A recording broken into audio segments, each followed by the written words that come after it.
La opinión consultiva 24 de la Corte Interamericana de Derechos Humanos es muy importante para la discusión regional actual sobre matrimonio igualitario, porque al momento, como la propia Corte reconoce, no existe un consenso entre los estados respecto a la protección de los vínculos familiares de las personas y parejas del mismo sexo. En algunos estados se ha reconocido el matrimonio igualitario, en otros estados hay formas de unión civil o unión de hecho que no necesariamente reconocen todos los derechos a las parejas del mismo sexo, y en otros estados no hay ninguna forma de protección a estas familias diversas. La Corte Interamericana por fin se aparta de la idea de la heterosexualidad como la única forma de sexualidad válida y reconoce que existen distintas formas de familia, distintos tipos de vínculos familiares, y que todas esas formas de familia están igualmente protegidas por la Convención Americana sobre Derechos Humanos. La Corte Interamericana es clara al señalar que la Convención Americana no protege un único modelo de familia.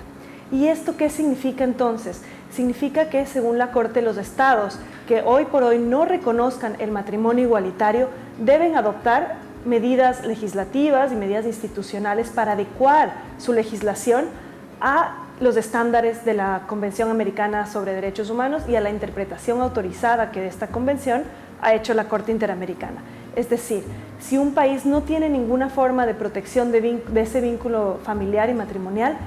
debe eventualmente reconocer el matrimonio igualitario en su legislación. Y esos países que hoy por hoy tienen una unión civil o una unión de hecho, deben avanzar también hacia reconocer incluso el matrimonio, no solo una unión, el matrimonio entre parejas del mismo sexo. A juicio de la Corte, no existe ningún criterio válido que permita distinguir a las uniones de parejas del mismo sexo únicamente como unión de hecho y a las uniones de parejas de distinto sexo sí como matrimonio. Esa distinción, a juicio de la Corte, es también estigmatizante, es también discriminatoria y no se ajusta a la realidad. Mientras los estados empiezan a adecuar su legislación, es el rol de los jueces el proteger de todas formas los derechos de las personas hoy por hoy, el adecuarse a esa interpretación autorizada de la Corte Interamericana, porque de no hacerlo estarían incurriendo en una responsabilidad internacional. Así que tenemos mucho por hacer los ciudadanos también para velar porque esta interpretación autorizada de la Corte